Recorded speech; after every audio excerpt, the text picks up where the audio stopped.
सबसे ज़्यादा मूल्यवान इस पूरी दुनिया में क्या है? क्या उत्तर आएगा? सबसे ज़्यादा मूल्यवान है मेरा अपना जीवन। सब कुछ दे करके जीवन बचाना चाहेंगे आप। कई लाख रुपए ले करके आप जा रहे हैं, रास्ते में एक बदमाश मिल गया बंदूक ले करके और कहता है जो कुछ आपके तुम्हारे पास है वो दे दो, नहीं तो मैं इसी बंदूक से ख़त्म कर दूंगा, उड़ा दूंगा तुम्हें। क्या आप ये कहेंगे मारना है तो मार लो, मैं जीवन भर की कमाई नहीं दूंगा? कितने लोग कहने वाले हैं मारना है तो मार लो, मैं पैसे नहीं दूंगा। क्या करेंगे आप? जो कुछ है ले लो, मुझे छोड़ दो। सही है ना? जीवन कितना मूल्यवान है। इस मूल्यवान कहना नहीं बल्कि अमूल्य कहना चाहिए। कीमत नहीं दे सकते। जीवन मिला है, जीवन मिला है। मिला है इसलिए कह रहा हूं कि आपने कहीं से इसको खरीद के नहीं पाया है। मकान खरीदते हैं, जमीन खरीदते हैं, सोने चांदी खरीदते हैं, क्या जीवन को आपने खरीदा है? मिला है। तो फिर इसका मूल्य कैसे चुकाया जा सकता है? ध्यान क्या रखना है? जीवन का मूल्य कैसे चुकाया जा सकता है? एक ही तरीका है, इसे बर्बाद होने से बचाएं। बस इतना ध्यान रखें कि ये बर्बाद ना हो, खराब ना हो। कैसे कहेंगे कि जीवन बर्बाद नहीं हुआ, सफल हुआ? देखिए, जब आप दुखी होकर के जीवन जिएंगे, अशांत हो के जीवन जिएंगे, बीमारी में जीवन जिएंगे, झगड़ा लड़ाई करके जीवन जिएंगे, भीख मांगते हुए जीवन जिएंगे, तो क्या कहेंगे आप? जीवन सफल नहीं है। यही तो कहेंगे। क्या उस आदमी को आप सफल कह सकते हैं जो हमेशा दुखी रहता है, अशांत रहता है, शिकायत रहता है उसके मन में? उनके पास 10 मिनट बैठ जाओ तो बस शिकायतों का पुलिंदा खुल जाएगा, वैसी गठरी खुल जाएगी। उसके लिए शिकायत, घर वालों के लिए शिकायत, पड़ोसी के लिए शिकायत, गांव वालों के लिए शिकायत, देश वालों के लिए शिकायत, मंत्री मिनिस्टर के लिए शिकायत, और उनका शिकायत बहुत लंबा चलता है, भगवान तक के लिए भी, सबके लिए शिकायत भरा रहता है। हर समय उनके मन में नकारात्मकता भरी रहती है और वह नकारात्मक आदमी थोड़ी ही देर में दूसरों को भी नकारात्मक बना देता है, दुखी बना देता है, क्योंकि जो है उसके पास वही बांट रहा है, वही फैला रहा है।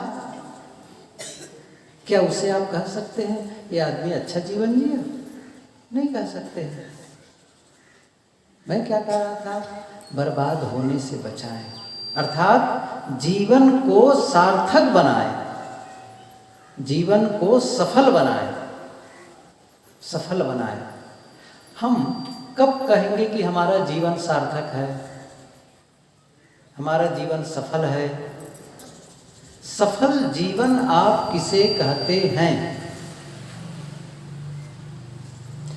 ऐसा है ना, हम लोग दुनियादारी के विषय में बहुत सोचते हैं, दूसरों के विषय में बहुत सोचते हैं, लेकिन जीवन के विषय में हम सोचते ही नहीं हैं। और ये धार्मिक कथा कहानी जो चलती है ना, कथाएं चलती, कथाएं, पूर्व महापुरुषों की कथाएं होती हैं जो पहले हो चुके हैं, जो घटनाएं घट चुकी हैं या कल्पना की हैं, उन्हीं के बारे में लोगों को वर्णन करके बताते रहते हैं। वैसा हुआ, वैसा हुआ, वैसा हुआ। ठीक है भाई, बताओ। और कुछ तो महिमाएं गाते रहते हैं, महिमा ऐसा है, वैसा है, केवल महिमा। लेकिन महत्वपूर्ण क्या है? आपके जीवन के विषय में आपको जानना जरूरी है। आपको अपने जीवन के विषय में जानना जरूरी है कि मैं ऐसा कौन सा तरीका अपनाऊं जिससे मेरा जीवन सुखमय हो जाए, ऐसा कौन सा व्यवहार करूं जिससे मेरा जीवन आनंदपूर्ण हो जाए, सुखपूर्वक हो जाए। वो तरीका कौन, उसको खुद को सीखना है और ये हमें जानना चाहिए इसलिए, क्योंकि जिम्मेदारी किसकी, कल आज सुबह ही बताया था, आपका जीवन आपके हाथ, आपकी जिम्मेदारी है। तो आपको सुधारने की भी जिम्मेदारी आपकी है। तो बात यहां पर थी, सफल जीवन किसे कहते हैं? सफल जीवन उसे कहेंगे जो हम जीवन में चाहते हैं वह हम पा जाएं, वो हो जाए। अब प्रश्न ये होगा कि आप क्या चाहते हैं? अच्छा मैं पूछूं अभी आप क्या चाहते हैं? तो क्या कहेंगे अभी सोचा नहीं है क्या चाहते हैं। अच्छा चलो पत्नी से पूछ के आऊं, घर वाले से पूछ के आऊं, क्यों नहीं सोचे? आपके जीवन है तो आपको नहीं चाहिए कि क्या सोच, क्या मुझे अपने आप से क्या चाहिए, मुझे अपने जीवन से क्या चाहिए, ये पूछना नहीं चाहिए? इसकी चिंता ही नहीं है कि जीवन चाहे जैसा हो, बस जियो जियो हो गया, जियो चाहे जैसे, कमाओ खाओ, बाल बच्चा पैदा कर लो, उनको बड़ा कर दो, उनकी व्यवस्था कर दो और उनके साथ कुछ लड़ाई झगड़ा भी कर लो और मर जाओ, बात खत्म। बड़े अद्भुत है भाई, ये भी कोई जीवन है? अच्छा तो पशु पक्षी भी कर लेते हैं। एक पक्षी आपके घर में कभी कभी घोंसला बना लेता है और वहाँ अंडा भी दे देते हैं। अंडा देने के बाद में वहाँ से थोड़े दिन के बाद में वहाँ से एक छोटा सा बच्चा निकल आया या दो निकल आए, दो अंडे हैं तो दो बच्चे निकल आए छोटे छोटे, अभी उड़ नहीं पाते हैं। तो दोनों नर और मादा दोनों पक्षी जा करके कहीं से चारा लाते हैं उसके खाने लायक, और जैसे ही वो बैठे उस घोंसले पर तो छोटे छोटे जो चूजे होते, छोटे छोटे जो पक्षी के बच्चे होते, मुंह खोल देते, चोंच खोल देते, उसमें वो डाल देते हैं। देखे होंगे कभी? मैं तो देखा कभी तुरंत, और उसको पालन करते हैं। उनको पता है मेरे बच्चे हैं, मुझे इसको पालना है। और इसी प्रकार कभी कभी आप देखे होंगे कुतिया होती है, उसके कई पिल्ले हो जाते हैं, 2 3 4 6 कभी कभी 7 8 भी। अब उसकी कोई फैक्ट्री नहीं है, कोई खेती नहीं है, कोई नौकरी नहीं है, लेकिन कहाँ जाती है गांव में शहर में घूम करके खाने के लिए, पता नहीं कितना उसको भोजन मिलता है कितना नहीं। 3 या 4 बार कई बार आकर के अपने बच्चों के पास वो खड़ी हो जाती है या बैठ लेट जाती है, और छोटे छोटे पिल्ले बच्चे वो उनको दूध पीने के लिए नोचते हैं। कितना दूध मिलता होगा वही जाने। क्यों? उसको अपने बच्चों के पालन की जिम्मेदारी है, वो समझती है कि मुझे अपने बच्चों का पालना चाहिए। बस इतना सा काम मनुष्य भी कर रहा है। बस जीवन इतने के लिए नहीं है। ईसा मसीह ने कहा है जिस जीवन में महाजीवन का अनुभव न हो वह जीवन व्यर्थ है। जिस जीवन, और सुकरात ने क्या कहा है, जिस जीवन को सोचा विचारा नहीं गया है वह जीवन खराब हो जाता है। सोच करके जियो, सिस्टम से जियो जीवन को। अब ये मत कहो कि मेरे पास धन कम है, क्या बताएं हमको समय नहीं मिलता है, ये बात नहीं है। बहुत गरीब से गरीब लोग जीवन को सफल बना चुके हैं, जो भीख मांगने की स्थिति में थे, जिनको जन्म के बाद में कई बार तो उनको फेंक दिया गया था। ऐसे लोग भी, जिनके हाथ कट गए थे, पैर कट गए थे, जिनकी आंख नहीं थी, ऐसे लोग भी अपने जीवन को चोटी पर ले गए हैं, सफल बना चुके हैं। ये कहना गलत होगा कि हम तो गरीब हैं, हम तो अनपढ़ हैं। डजंट मैटर, ये कोई मायने नहीं रखता है। आप चाहते हैं कि नहीं चाहते, बस इस पर निर्भर करेगा। आप चाहेंगे तो आप बदल जाएंगे, आप ठीक हो जाएंगे, आपका जीवन सुखमय हो जाएगा। बस तो मैं ये कह रहा था कि कब हम माने कि हमारा जीवन सफल हुआ या सार्थक हुआ, और मैंने क्या कहा, आप जो चाहते हैं वो आप पा जाए। अब प्रश्न है क्या हुआ था, आप चाहते क्या हैं, पता ही नहीं क्या चाहते। अच्छा एक बात कहूँ, आप चले जाएं भागलपुर, चलो भागलपुर, और रेलवे में चले जाएं, चूँकि आपको आगे की यात्रा करनी है, तो वहाँ आप जा करके टिकट काउंटर पर जाएं और कुछ पैसे रख करके अंदर हाथ डाल दें। टिकट बाबू को कहें, बाबू जी एक टिकट दे दो, तो क्या कहेगा वो, कहाँ का दे दो? और आप कहीं कहीं का भी दे दो, क्या होगा? टिकट मिलेगा? कहीं का नहीं मिलेगा। सही बताओ तो एक देहाती आदमी था, बड़ा देहाती, शायद पहली बार वो रेलवे की यात्रा करने गया रहा होगा। तो टिकट के लिए हाथ डाला वो कि बाबूजी एक टिकट दे दो, कहाँ का दे दो? तो उसने कहा ससुराल जाने का। उनको गाँव का भी नाम भूल गया था वो। यही दशा है हम लोगों की, हमें कहाँ जाना है पता ही नहीं है, कैसे जीना है पता ही नहीं है, क्या चाहते हैं पता ही नहीं है। पता कर लो, मैं बता देता हूँ, अभी ध्यान रखना। 2-3 बातें पूछता हूँ, आपको समझ में बात आ जाएगी। यहाँ जितने लोग बैठे हैं, कितने लोग हैं जो बीमारी का जीवन जीना चाहते हैं? मैं बीमार रहूं, जरा हाथ उठाए, मैं देखना चाहता हूँ। कोई नहीं? अच्छा, स्वस्थ जीवन कितने लोग जीना चाहते हैं? सही है ना, सब लोग जीना चाहते हैं। तो आपके जीवन की क्या मांग हो गई? मैं स्वस्थ जीवन जीना चाहता हूँ, है कि नहीं है? आप चाहते कि नहीं चाहते हैं? ये पहला। दूसरी बात मैं फिर से पूछ रहा हूँ, कितने लोग हैं जो लड़ाई झगड़ा वाला जीवन जीना चाहते हैं? नहीं। अच्छा, प्रेम वाला, आपस का प्रेम बना रहे, मधुर संबंध रहे, कितने लोग चाहते हैं? सभी लोग चाहते हैं। सही है। इसका मतलब जीवन की मांग क्या है? मेरा जो संबंध है कैसा हो? प्रेम पूर्ण हो, मधुर हो। जिस परिवार में रहूं, जिस गांव में रहूं, जिस समाज में रहूं, आपस में खूब प्रेम हो एक दूसरे के साथ, चाहते हैं? ये आपकी दूसरी मांग है। तीसरी, कितने लोग हैं जो गरीबी का जीवन जीना चाहते हैं कि हाथ में कटोरा हो और भीख मांगना पड़े? कितने लोग हैं? नहीं, सभी लोग समृद्ध जीवन जीना चाहते हैं। सही है। अच्छा, पीछे वालों बात समझ में आ रही होगी, बिल्कुल साफ है। सभी लोग समृद्ध जीवन जीना चाहते हैं। एक और बात, कितने लोग हैं जो ये चाहते हैं कि मेरा मन अशांत रहे? कोई नहीं। और कितने लोग चाहते हैं मेरा मन शांत रहे? सभी लोग चाहते हैं। सही है। तो अब पता चल गया ना जीवन में क्या चाहिए हमको। तो पहली बात काउंट करो, पहली बात क्या है? मैं स्वस्थ जीवन जीना चाहता हूँ। बैठ जाएंगे, उनको बताओ, हो जाएगा। मेरी ओर ध्यान दे रहे हैं कि मैं बंद कर दूं? बोलो, अनुमति है? हाँ ठीक है। तो बात यहाँ पर थी, पहला मैंने क्या कहा?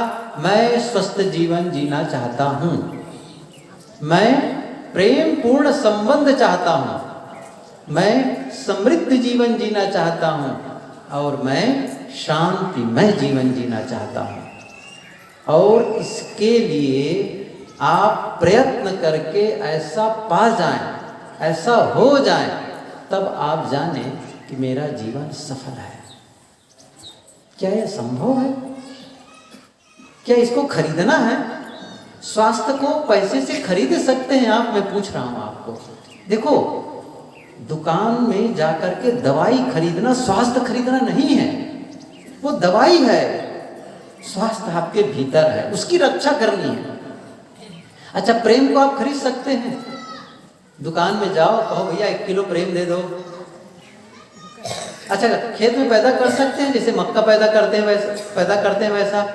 कबीर की पंक्ति याद कर लो, उन्होंने बहुत अच्छी बात कही है। प्रेम न बाड़ी उपजे, प्रेम न हाट बिकाए, राजा प्रजा जही रुचे, शीश दिए ले जाए। प्रेम आप खरीद नहीं सकते, प्रेम पैदा कर लीजिए, उसके लिए भी पैसे नहीं चाहिए, सब फ्री ऑफ कास्ट। सही है। सुंदर स्वास्थ्य रखना है तो क्या ध्यान रखना है?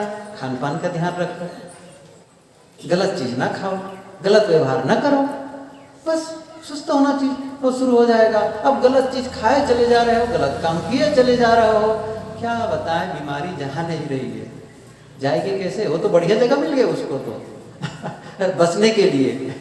असंयम करते जाओ, गलत व्यवहार करते जाओ।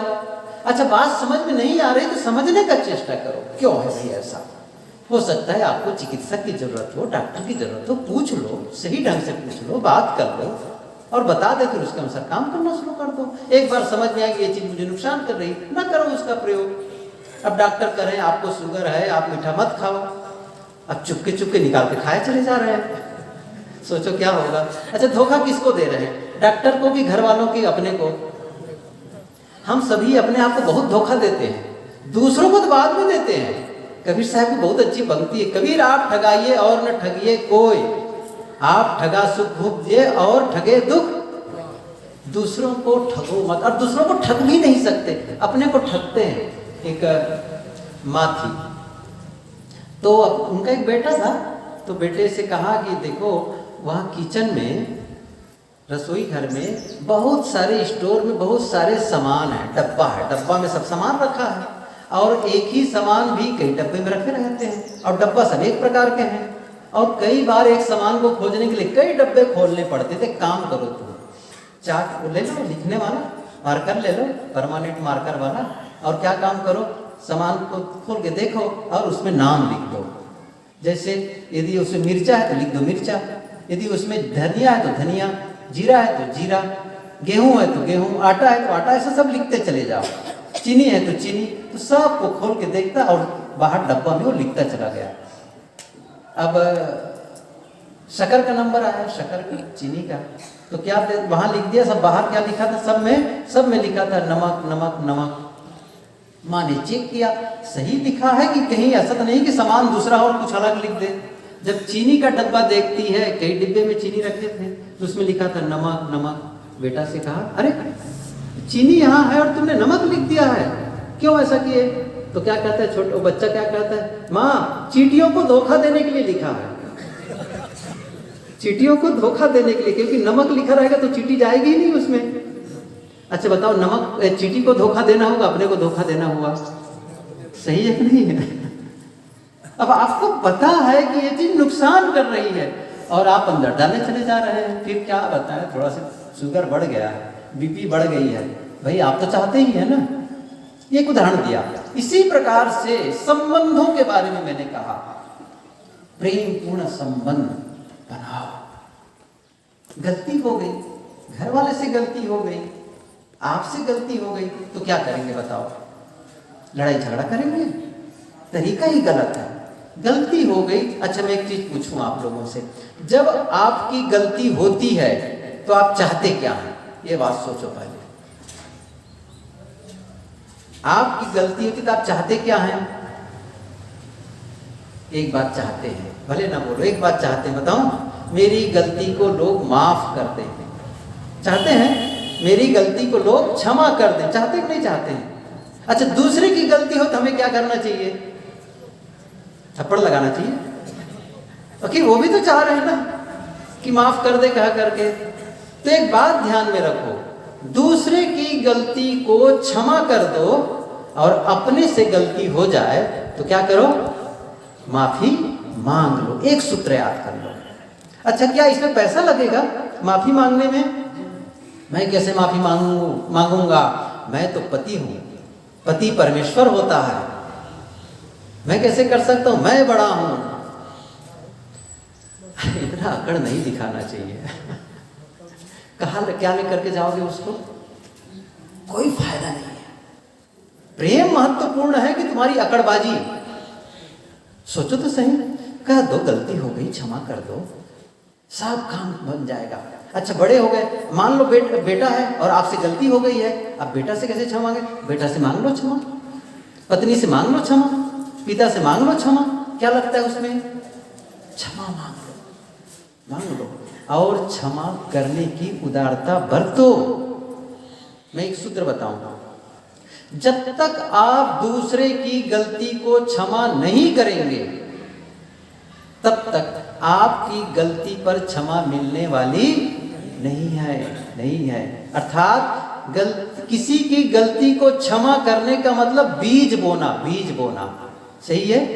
और क्षमा मिलने का मतलब है फसल काटना। बीज बोए बिना फसल काट सकते हैं? नहीं। तो क्या करना है?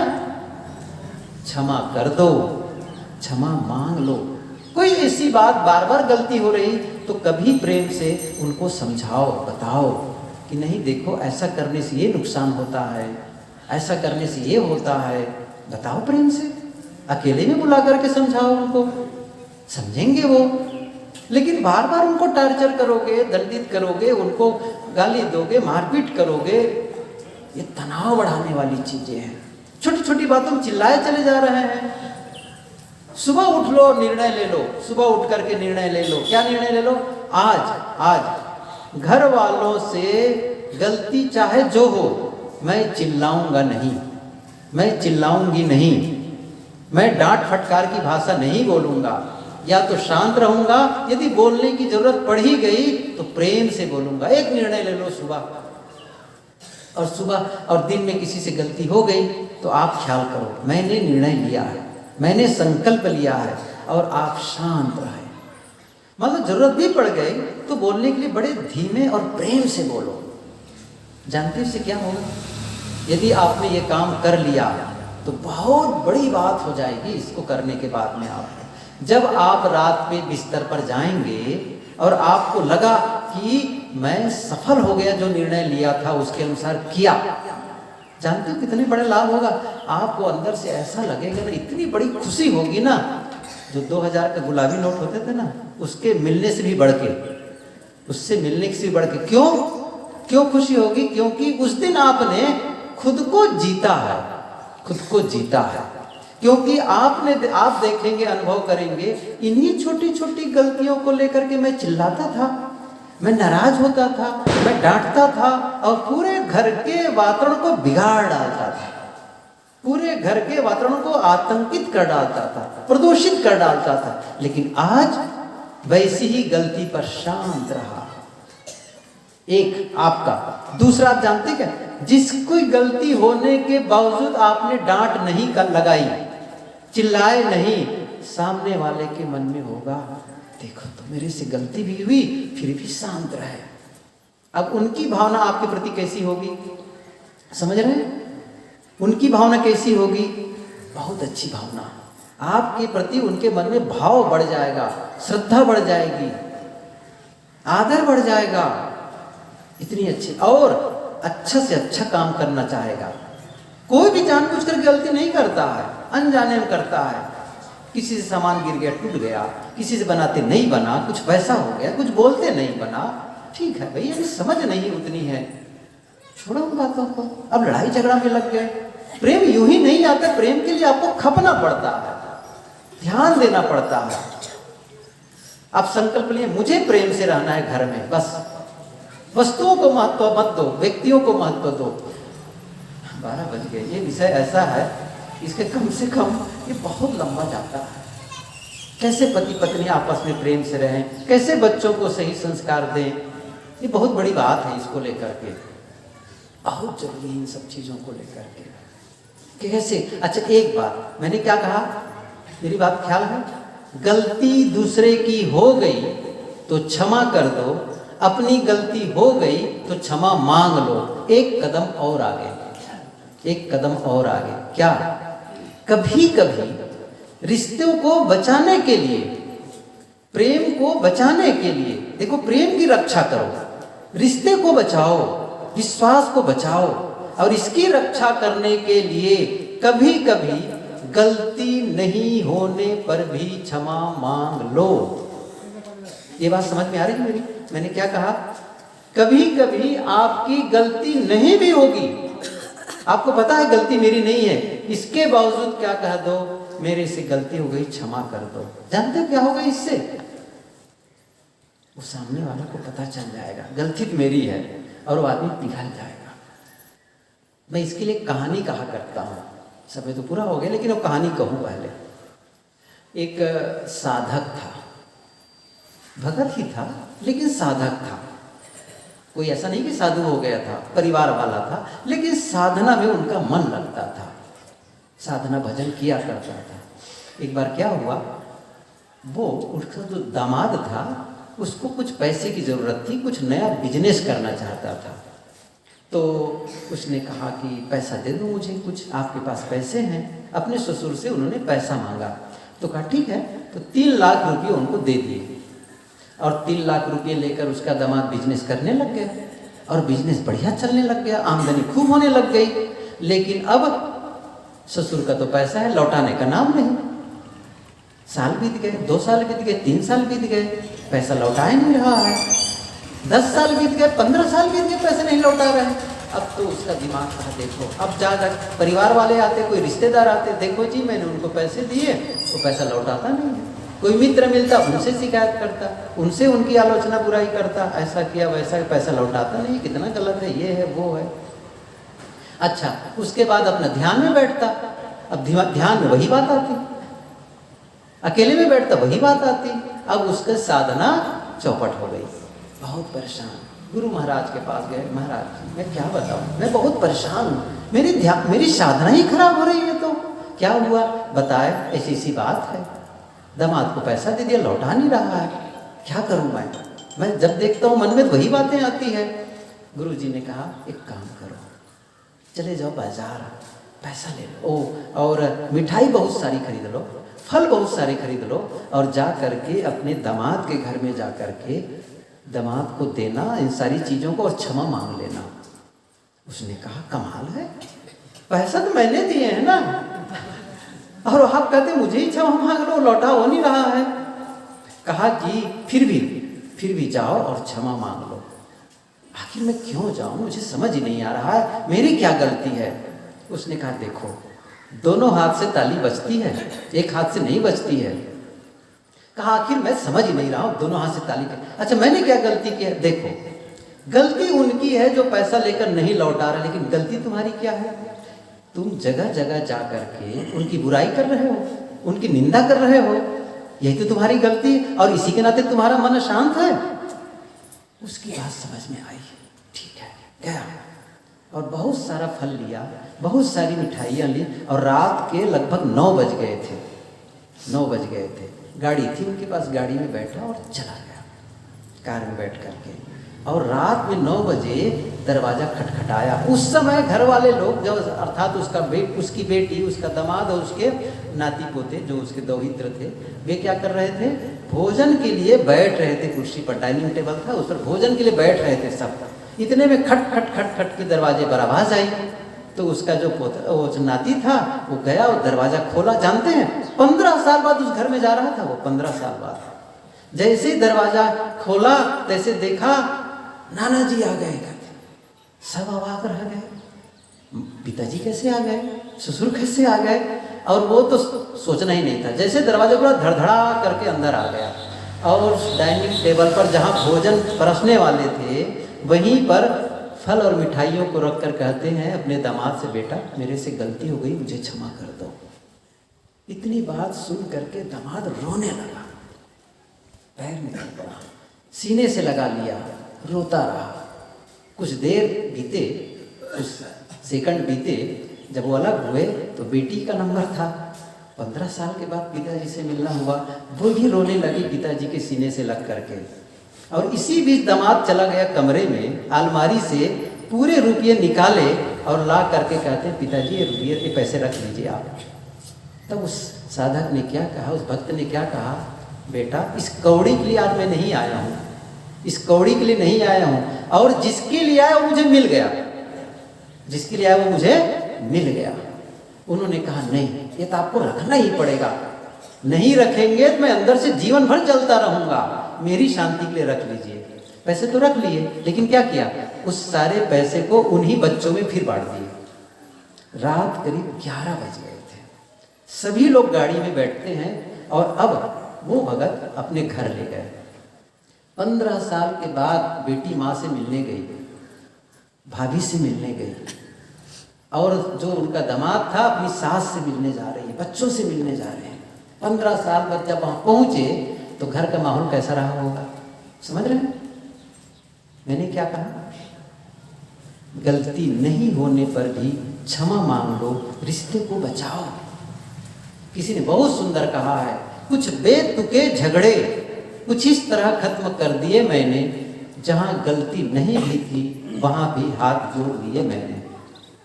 ये बेतुके झगड़े हैं, छोटी छोटी बातों को लेकर के मुंह फुलाए बैठे हैं, बातचीत बंद कर दिए। क्यों बंद कर दिए? बात कर लो, बातें आती और जाती हैं। आपके ही तो घर के सदस्य हैं, आपके तो पति हैं, आपकी तो पत्नी है, आपके तो बच्चे हैं, आपकी भाभी है, आपकी सास है, क्या लगता है उसमें? और मुंह फुलाए बैठे हैं, बातचीत नहीं कर रहे हैं कि घर में रहते हैं। बड़ा अद्भुत है ये संसार, बहुत विचित्र है। कैसे नहीं समझ पाते इन बातों को लेकर के। एक ही घर में रहेंगे, बातचीत नहीं करेंगे, एक ही कमरे में रहेंगे, बातचीत नहीं करेंगे, और बताऊं एक ही बिस्तर पर दोनों सोएंगे, एक पूरब तरफ मुंह फुला है, दूसरा पश्चिम तरफ मुंह फुला है। नरक कहीं अलग है? यही तो नरक है। बात कर लो, कौन क्या लगता है उसमें? छोटे बन जाओ, क्षमा मांग लो, और वहां जाकर के भजन गा रहे हैं, मंदिर में जाकर के, यहाँ बैठ करके नाम जप कर रहे हैं, माला फेर रहे हैं, वो 2 कौड़ी के फेंको, यहाँ आओ, काम करो, घर में काम करो, घर में प्रेम को बढ़ाओ। असली पूजा वो है, असली साधना वो है, और वो तो करते नहीं है, दिखावा करते हैं, दिखावा करते हैं। कबीर साहब ने कहा है कि नखरा बनाए राम न मिली है, संतो शोधो अपना शरीर।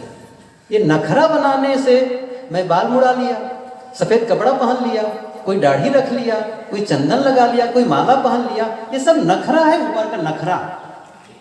असली चीज है अंतस की पवित्रता। मैं कहता मैं कबीर पंथी, वो कहता मैं संत मत वाला, वो कहते मैं अमुक वाला, गायत्री वाला। ये सब चकबंदी मत करो। हाँ, असली चीज क्या है? अंतस की पवित्रता, निर्मलता। जीवन को शोधो, जीवन को सफल बनाने का प्रयत्न करो।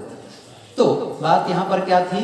स्वस्थ जीवन, प्रेम पूर्ण जीवन और समृद्ध जीवन। मेहनत करो, आलस मत करो, पराधीन मत रहो, मेहनत करो। ऐसे बेटे की शादी करनी भी नहीं चाहिए जो कमाता नहीं है, लेकिन पहले ही शादी कर दिया। बेटे को पाल रहे थे, बहू को पालो, कुछ तो अकल रखो, कमाने लायक बनाओ, इस योग्य बनो कि आप अपने बाल बच्चों को और परिवार को पाल सको। या तो बच्चे ना बढ़ाओ। अब वो भी बड़ा विचित्र है, लोग क्या कहते हैं इतने बच्चे क्यों हो गए? क्या बताएं, भगवान दिया है, कुछ तो दिमाग को लगाओ, कुछ तो दिमाग सोचे भी नहीं।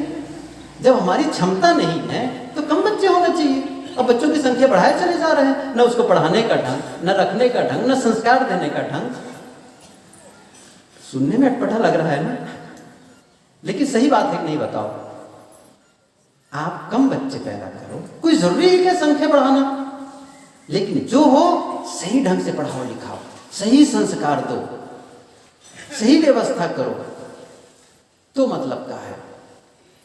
तो धन व्यर्थ गरीब क्यों होते हैं लोग? अच्छा कमा के लाएंगे, अब उसको क्या कर रहे हैं? शराब। अच्छा ये तो हुआ, भला हो नीतीश सरकार की जो कम से कम शराब बंदी है, लेकिन शराब पीना बंद नहीं होगा मेरे ख्याल से।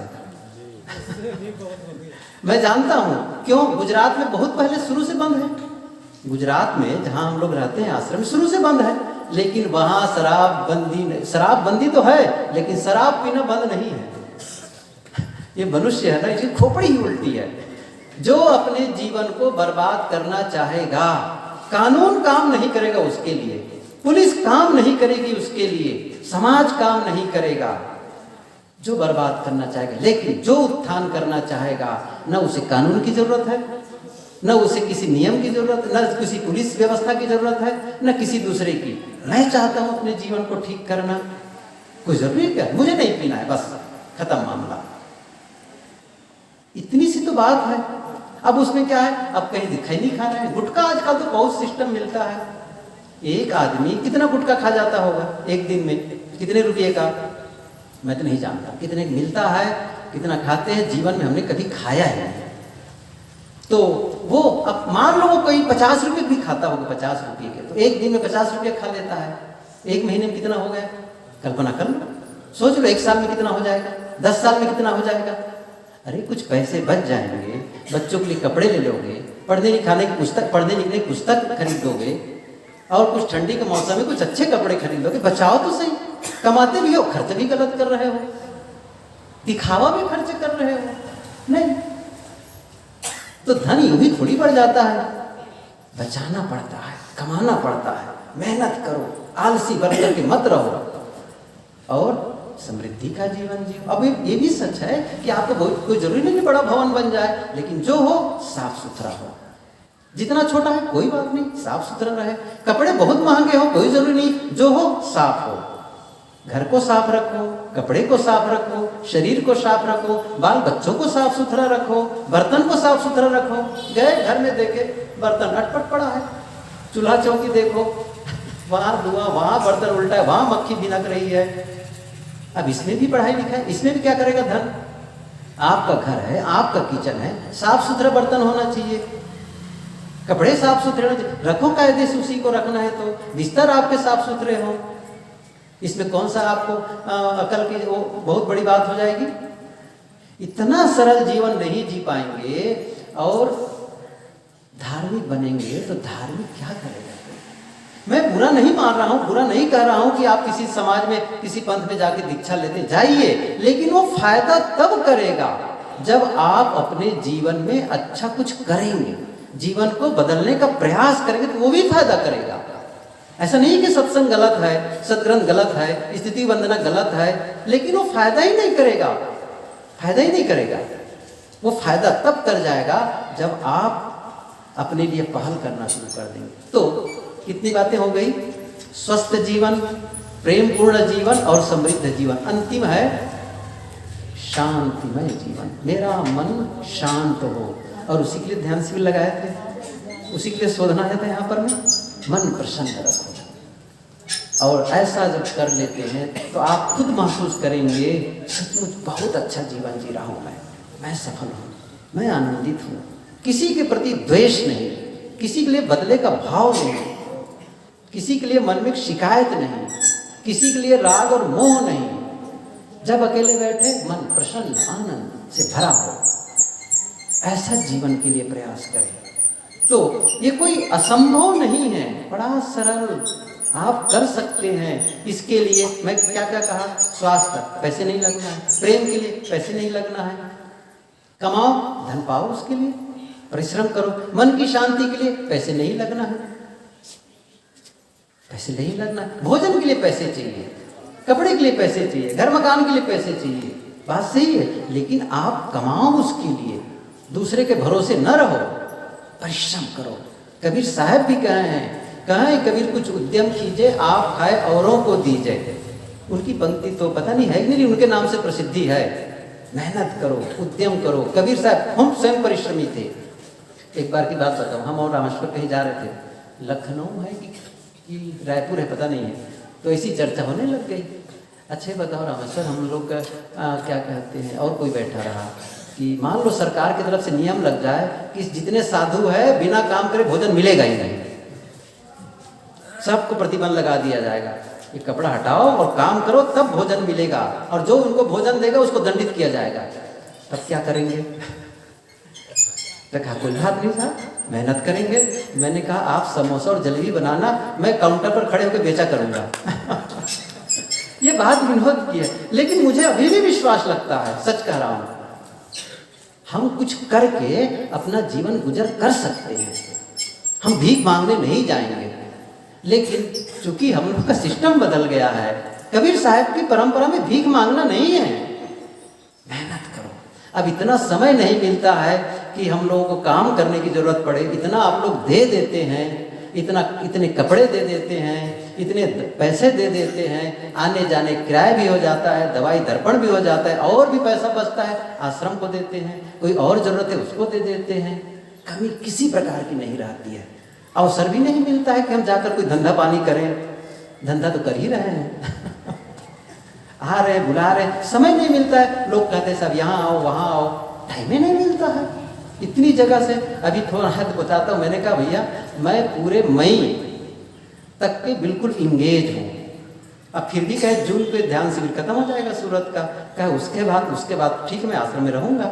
फिर उसके लिए कार्यक्रम ले लिए, फिर उसके लिए टिकट बनाया, फिर आज नहीं आना है, उसमें भी इतना इंगेज हो जाते हैं और देते भी हैं लोग। तो कहने का मतलब यह हुआ, आलसी बनकर के जीवन गुजारना गलत है। शांत मन वाला बनो, तब जाकर के जीवन सफल होगा। जीवन, मैंने क्या कहा, जीवन को बर्बाद होने से बचाओ, बचाओ, गलत कर्मों से बचाओ, बचाओ अपने को, सही पथ पर ले चलो और संकल्प लो, मुझे जीवन को बदलना है।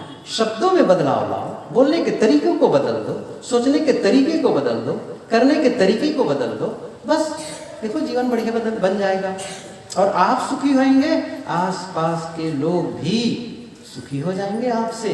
आप भड़बड़ाते रहेंगे, चिल्लाते रहेंगे, जैसे भड़भूज होता है, भड़भूज, चना भूजने वाला लाई, तो चना डालने के बाद कैसे चना उछलता है, भड़बड़ भड़बड़। कुछ लोग ऐसी ही दशा है, भड़बड़ आते हैं सुबह से शाम तक के। नहीं, शांत होना सीखो, खुद शांत रहो, दूसरों को भी शांत करो। पहले की बात बताता हूँ, बर्तन जब फूल के या कांसे के जब बर्तन होते थे तो जब टकराए तो आवाज़ आती थी कि नहीं आती थी? आती थी, पुराने लोग को पता है, इधर होता था फूल के बर्तन में झंझना कर, जब आवाज़ आती थी तो क्या करते थे, उसमें हाथ से छू लेते थे, उसकी आवाज़ बंद हो जाती थी। सही है, अब घर में कोई झंझना रहा है और आप भी झंझना गए, नहीं, आप उसको छू लीजिए, उसको सहराइए, उसको सांत्वना दीजिए, उनको प्रेम से बात करिए, तो उसका कम से कम भड़बड़ाना कम होगा। आप भी भड़बड़ा गए, नहीं, ऐसा नहीं चलता है। परिवार और समाज में सबका स्वभाव अलग है, रुचियाँ अलग है, क्या करो, बेचारा मजबूर है, समझ नहीं रहा है। आप समझदार हैं, आप अपने को संभालें, परिवार को संभालें और ऐसे ही करते करते गांव और राष्ट्र को संभालें। हम एक दूसरे के सहयोगी बने, अपनी उन्नति करें और दूसरों की भी उन्नति में सहयोगी बने। आप सभी स्वस्थ रहें, प्रेम पूर्ण जिए, समृद्ध जीवन जिए और शांतिमय जीवन जिए। इन्हीं शुभकामनाओं के साथ अपनी वाणी को विराम देता हूँ। एक बात यहाँ और बोलना, नहीं, हम सोचे कि ज़्यादा बोल, 12 बजे तक की बात थी। 1 घंटा डेली हम लोग सुनते आए हैं, आज भी उम्मीद लगा के नहीं बैठे। हम तो ये डर रहे थे कि कहीं ज़्यादा हो गया, ज़्यादा हो गया, और इसको सिकोड़ते चले जा रहे हैं। देखिए, कल कहता हूँ, इसके पिछले साल की बात है, कल लगभग यही टाइम रहा होगा। मेरे सामने बैठे हैं भक्त छप्पू दास जी रतवाड़ा के। पिछले साल पहले ही इनसे ज़्यादा कहा करते हैं ध्यान शिविर के लिए, ध्यान शिविर, फिर ये मुझे तंग करते हैं, नहीं साहब उसको टाइम देना। कई साल से चल रहा था, मैंने कहा इस साल हो ही जाए रामेश्वर। अब उनका 3-4 साल से उनकी मांग थी, फिर कहा ठीक है, हो गया। फिर यहाँ से गए थे भक्त, क्यों, नेपाली बाबा रुपेंद्र भगत है ना, 2 जने, वो लोग भी कहे कि हमारे यहाँ भी होगा। मैंने कहा नहीं आऊँगा आपके यहाँ, आपको तो कभी देखा भी नहीं हूँ मैं, कैसे जा सकता हूँ, मेरा समय कहाँ रहता है उतना। मैंने कहा, फिर इन लोगों से कहा आप लोग भाई जिम्मेदार हो तो हो सकता है। फिर फोन गया, आ गया, अच्छा लगा। और देखा कम से कम उपेंद्र भगत को, इन लोगों को दिन भर यहाँ से वहाँ ये सामान लाना, वो सामान लाना, और ये घर वाले भगत क्या नाम, वो तो कस्बा के ही है, वहीं हम लोग जा ही रहे हैं, वहीं जा भी रहे ओम प्रकाश जी। और वो आए तब से इतनी अच्छी व्यवस्था, उनका स्वभाव मुझे इतना अच्छा लगा, बोलते बड़े धीरे हैं। सीखना चाहिए दूसरों को देख करके, सीखना चाहिए। हम तो दूसरों की गलतियां ही सीखने में लग जाते हैं, अच्छाइयाँ भी तो लो, अच्छाइयाँ भी सीखो उनसे। कितना धीरे बोलते हैं, विनम्र रहते हैं, सेवा भावी हैं, सब कुछ को चुपचाप करते चले जाते हैं। सबसे पूछेंगे ये करना है, वो करना है करके। तो इतनी अच्छी व्यवस्था, और ये लोग सब लगे, आए भक्त लोग भी, और हमारे साथी लोग, रामेश्वर जी तो पूरी तरह से संलग्न थे ही, और भी साथी लोग भोजन पानी बनाने में सब लोग लगे हुए थे। आप लोगों की मैं प्रशंसा करता हूँ, घर के सारे काम काज को छोड़ करके रोज ध्यान में आते थे। मुझे लगता था कितना ही लोग समझते होंगे ध्यान के बारे में, जो मैं बोलता हूँ कितना समझते होंगे। एक माता जी गई, मैंने कहा कि रोज आते थे, हाँ आते थे, मेरी बात समझ में आती थी। अब अपनी भाषा में बोली, लेकिन भाव क्या था, समझ में आई थी ना, क्या कहे आती ही है ना, समझ में आती ही रही। और मैंने प्रयास भी किया कि बिल्कुल गांव की भी महिला हो वो बातें समझ ले, बातें काम कुछ तो बातें समझ लें, बहुत सारी बातें नहीं समझ पाती हैं तो क्या करें। गुजरात में जब जाते हैं तो कई महिलाएं बैठती गुजराती को, हिंदी समझते ही नहीं है, और क्या करें, बोलते हैं हिंदी में, गुजराती बोल नहीं पाते हैं, प्रयास ही नहीं किया गुजराती बोलने का, लेकिन फिर भी कुछ तो समझ लेते हैं, कुछ बातें वो लोग भी समझ लेते हैं। कहने का मतलब है फिर भी आप लोग आए, ध्यान के प्रति रुचि, साधना के प्रति रुचि है, सत्संग के प्रति रुचि है, कितनी अच्छी बात है। और ये आयोजक गण जितने लोग हैं सबके प्रति धन्यवाद का भाव रखें कि कितना अच्छे, क्योंकि सभी लोग चाहेंगे हम प्रयागराज पहुंच जाएं, सूरत पहुंच जाएं, या नया पारा आश्रम में पहुंच जाएं जहाँ ध्यान शिविर का आयोजन होता है, नहीं पहुंच सकते हैं।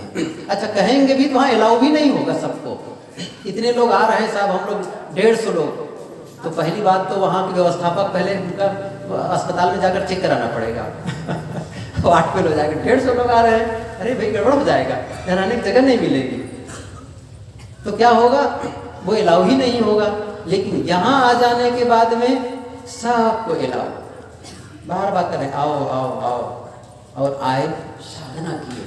और साधना में मुख्य रूप से इतनी सी बातें हुई, इतनी सी बातें, मैं उसको बहुत थोड़े में अभी कहना चाहूँ, अभी थोड़े में तो क्या कहूँ, ये 2 काम करो बस, बहुत सारी बात में 2 काम क्या करना है, स्वस्थ शरीर और प्रसन्न मन।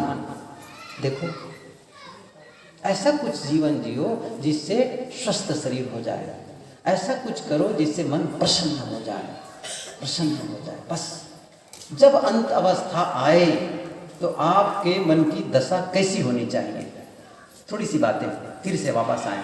मैं क्या कहा, एक समय आएगा, कभी कभी आप देखे होंगे एक आदमी है जिसको बिस्तर पर ऐसे लिटा दिया गया है और उसके चारों तरफ लोग खड़े हैं, घर वाले खड़े हैं, मित्र लोग खड़े हैं, रिश्तेदार लोग खड़े हैं, गांव के कुछ लोग खड़े हैं, और आपस में क्या चर्चा कर रहे हैं, कुछ देर का मेहमान और है, डॉक्टर ने भी कह दिया है ले जाओ घर में, कुछ समय और रहने वाले हैं बस, और उनको भी लग रहा है कि मैं कुछ देर तक ही जिंदा रहने वाला हूँ, बस हमारा उस दिन आने वाला है, एक समय हम सबका एक दिन आने वाला है।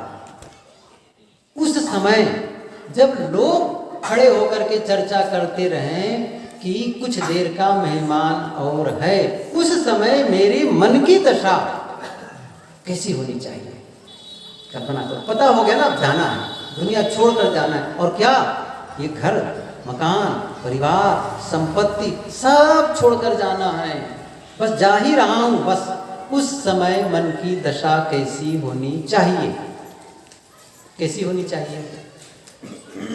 क्या ऐसा होगा हम लोगों का मन अभी की स्थिति के अनुसार में, क्या अचानक कभी मौत आ जाए, क्योंकि मौत तो कभी भी आ सकती है ना, मौत आ जाए और कहे चलो चलो, वैसे मरना कोई नहीं चाहता है। अच्छा, कई लोग देखेंगे ना जो बहुत बूढ़ी हो जाती हैं या बूढ़ा हो जाते हैं, कहते हैं बाबा भगवान हमको उठा ले जाए, मौत कब आएगी, हमारे लिए चिट्ठी कब आएगी, ऐसे बोलते हैं, नहीं बोलते हैं, कहीं सुने हैं, ऐसे बोलते रहते हैं। तो ऐसी एक माता जी थी, उसने कहा, बार बार कहती थी कि सबको ले जा रहे हो, मुझे कब ले जाओगे, मेरे से कम उम्र वाले लोग मर रहे हैं, मेरा कब नंबर लगने वाला है, ऐसा वो रोज बोला करती थी, रोज मौत को वो आमंत्रित करती थी। एक दिन क्या हुआ, रात में वो सोई थी, रात में सोई थी और कोई आकर के उसके पैर को पकड़ता है, वो घबरा गई, कौन है, कहा कि वही हूँ जिसको रोज बुलाती हो। कौन? मैं हूँ मृत्यु, मैं मौत हूँ। वो एकदम घबरा करके बैठ गई। क्या कहती है, अरे बहन मुझे ले जाकर क्या करोगी, मैं बूढ़ी हूँ, घर में जवान जवान बहू बेटे उनको ले जाओ, कुछ करेंगे भी मरना नहीं चाहते हैं, लेकिन क्या आप ऐसा सोच करके बचेंगे? कितने लोग बचेंगे? अच्छा, कितने लोग हैं जो हाथ उठाए बताएं, मैं तो कभी नहीं मरने वाला हूँ। सही है, एक दिन तो मौत आएगी भाई। कबीर साहब ने बहुत अच्छी बात कही है, करो रे बंदे वा दिन की तदबीर, जब यमराजा आने पड़ेंगे नेक धरत नहीं धीर। और क्या करते, मोंगरी न मार के प्राण निकासत, नैनन भरी है नीर। ये बहुत कमाल की बात साहब कहते हैं। मोंगरी समझ रहे हैं, कपड़ा धोने वाला या मिट्टी का ढेला तोड़ने वाला, उससे मारेंगे, मारता कोई नहीं है। बात यह है कि जब मौत का समय आएगा, उस समय मन की दशा कैसी होनी चाहिए, सोच लो। क्या होगा बताऊं मैं? अभी बता देता हूं। हम क्या कहेंगे, उफ क्या बताऊं, मैं जीवन को सुंदर बना सकता था, मैं मन को निर्मल कर सकता था, मैं अमुक आदमी से क्षमा मांग सकता था, मैं उनको क्षमा कर सकता था, मैंने क्यों जीवन को बर्बाद किया, क्यों लड़ाई झगड़ा किया मैं। अफसोस भरा समापन होने वाला है। लेकिन जिसने अपना काम पूरा कर लिया है, जिसने अपने मन को शांत कर लिया है, जिसने राग और द्वेष से ऊपर उठा लिया अपने आप को, वो क्या कहेगा, बस मुझे जिसके लिए जीवन मिला था वह मैंने कर लिया। पहला वाला क्या कहेगा, अफसोस, क्यों मैंने ऐसा किया। एक का समापन हो रहा है अफसोस भरा और दूसरे का समापन हो रहा है प्रसन्नता भरा। ये कबीर साहब की पंक्ति में थोड़ा इसको बदल कर कहें, क्या कहते हैं, आए हैं सो जाएंगे राजा रंग फकीर, एक सिंहासन चढ़ी चले एक बंधे जंजीर। आप क्या चाहते हैं, जंजीर से बंध के जाना चाहते हैं या सिंहासन पर बैठ करके? अच्छा सिंहासन हो जाए, हाथ उठाओ। कोई नहीं, कोई सिंहासन पर नहीं बैठोगे, सब डर रहे हैं, अभी तो अब योग्यता ही नहीं सिंहासन पर बैठने की। सही है, सिंहासन पर बैठने वाला बन जाओ। वो अंत की बात है ना, अभी अंत आया नहीं है, काम अभी से शुरू कर दो, काम अभी से शुरू कर दो, हो जाएगा काम। सही है। और मैं एक उपाय बताऊं, आप अंत के लिए ध्यान मत दो, अंत की स्थिति के लिए इंतजार मत करो। क्या करना है, रोज रात में बिस्तर पर जाओ, रोज रात में बिस्तर पर जाओ, आंखें बंद करके लेटो और देखो आज का दिन कैसा बीता। यदि मन कहता है बहुत अच्छा भगवान, मैं आनंदित हूँ, आज मैंने बहुत अच्छा किया, मैं सुख की नींद सोने जा रहा हूँ, और रात में जाकर के सो गए, आनंद भरा दिन का समापन। बिस्तर पर गए, चिंताएं, ऐसा हुआ वैसा हुआ, उसने मुझे वैसा कहा, ये लड़ाई वो झगड़ा, उसके साथ में बेटी का बहू का ये है वो है, बस वो पहिया घूम रहा है, इधर से करवट उधर करवट, नींद नहीं आ रही है। कैसे जीवन जिए आप? बढ़िया जीवन नहीं है ये। रोज को बढ़िया बनाओ, बस रोज को, क्योंकि रोज रोज मिलकर के अंतिम आने वाला है ना, वही तो जीवन की पूर्णता होने वाली है। रोज अच्छा बनाते चलो, रोज अच्छा बनाते चलो, तो अंत भी अच्छा होने वाला है, अंत भी अच्छा होने वाला है। अभी से शुरू कर दो, अभी से शुरू कर दो, बस अंत अच्छा हो जाएगा। अभी सुन रहे थे सुबह, अंत भला तो कहे थे, मैं थोड़ा दूसरा कहूं, जिसका श्री गणेश ही गलत होगा तो अंत कहां से अच्छा होगा? जिसकी शुरुआत ही गलत होगी अंत अच्छा होगा? सही है। आपको जाना हो, अच्छा यहाँ पर जाते हैं, कहाँ जाते हैं, ये सड़क कहाँ जाती है दोनों तरफ? एक भागलपुर जाती है, इधर हो जाए खगड़िया। अच्छा ठीक है, एक काम करते हैं, सड़क पर गए, हमको जाना है भागलपुर, और हम कहाँ घूम गए? खगड़िया की ओर। जितना तेजी से चलो पहुंचोगे, शुरुआत ही गलत है ना। सही है। लेकिन वहां जाके पता चल गया, अरे नहीं भागलपुर वहां है, लौटो, लौट पड़े, सीधा हो गया। आज यदि पता चल गया जीवन जीने का तरीका ऐसा है, वो तरीका गलत था अभी तक जो जी रहे थे, बोलने का तरीका गलत था, खान पान का तरीका गलत था, व्यवहार का तरीका गलत था, परिवार के साथ रहते थे वो तरीका गलत था, बदल जाओ, घूम जाओ, वहां से लौट जाओ, बस जीवन सही दिशा में चल पड़ा, जीवन सही दिशा में चल पड़ा। तो क्या होगा, आज से बढ़िया करना शुरू कर देंगे तो अंत अच्छा हो जाएगा। देरी कभी भी नहीं होती है, कभी भी आप नई शुरुआत कर सकते हैं। ये सूत्र याद रखो। चाहे जितनी बड़ी गलती आपसे हो गई हो, चाहे जितने लंबे समय से गलती हो रही हो, आप बदल सकते हैं, कभी भी बदल सकते, कभी भी। कोई दिन अशुभ नहीं होता है जीवन बदलने के लिए, कोई दिन अशुभ नहीं होता है, कोई क्षण अशुभ नहीं होता है। जिस क्षण आपको लगा यू टर्न, जीवन एकदम से मूव कर जाएगा। बस अब ये तरीका है, जीवन में आनंद आ जाएगा, वही जीवन था जिसमें दुखी और शांत रहते थे। अब वही जीवन है जब बदल दिए, सुख और शांतिपूर्ण जीवन जीने लग गए। ये किसी दूसरे के हाथ में नहीं है, आपके हाथ में। मेरा जीवन मेरे हाथ, आपका जीवन किसके हाथ में है? किसी के हाथ में? भाग लो, कुछ किसी के हाथ में नहीं है, आपके हाथ में, आपके। तो जीवन बहुत सुंदर मिला है। शुरू में मैंने कहा था कि जीवन बहुत मूल्यवान है, इसे बर्बाद होने से बचाओ, इसको सफल बनाओ, सुंदर जीवन जिए, सार्थक जीवन जिए। और इसी के लिए इन्हीं सब बातों को हमको समझना और जानना है। इसके लिए ये साधना शिविर का आयोजन किया गया है। और साधना में आप सब आए, बहुत लोग नहीं भी आए तो सत्संग सुनने आए, यही बात सही। तो जो कुछ बातें आज सुने, इसको भी जीवन में प्रयोग करना शुरू कर देंगे।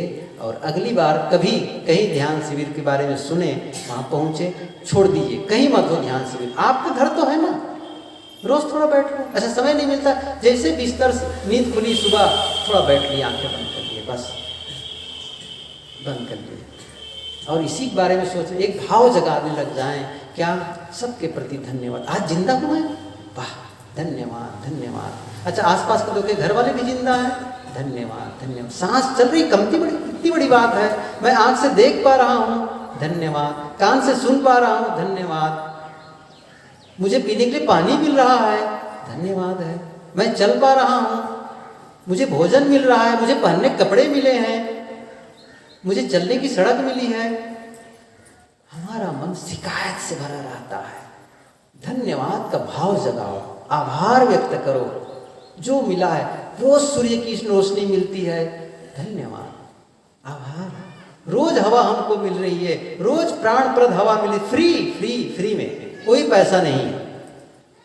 कितनी अच्छी बात है, कितनी व्यवस्था सुंदर है कुदरत की, कितनी अच्छी व्यवस्था है।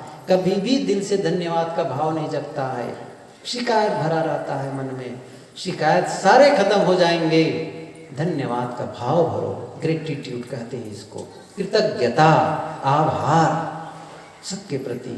आप बीमार पड़ जाते हैं, घर वाले सेवा करते हैं, धन्यवाद दो। रोज आप काम करके घर अल्लाह बाहर से आते हैं, घर में आपको भोजन मिलता है, धन्यवाद का भाव दो। कितना अच्छा है। ये जो भाव बनाना शुरू करो, सुबह उठ करके सबके प्रति धन्यवाद, आभार, और सबके प्रति प्रेम प्रेम प्रेम, इतना करना शुरू कर दो। देखो, सबके प्रति प्रेम और मैत्री, सबका भला हो। क्या सोचना है? सबका भला। क्या सोचते हैं सुबह उठ करके? समझ रहे हैं ना? उसको बदलना है आप। क्या सोचना है?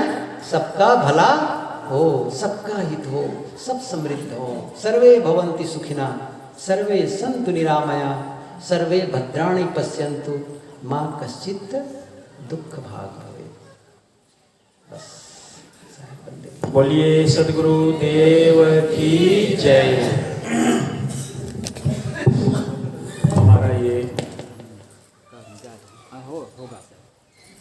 पंच दिवसीय ध्यान शिविर का आयोजन का यह अंतिम सत्र समापन की तरफ है। समापन पूर्व मैं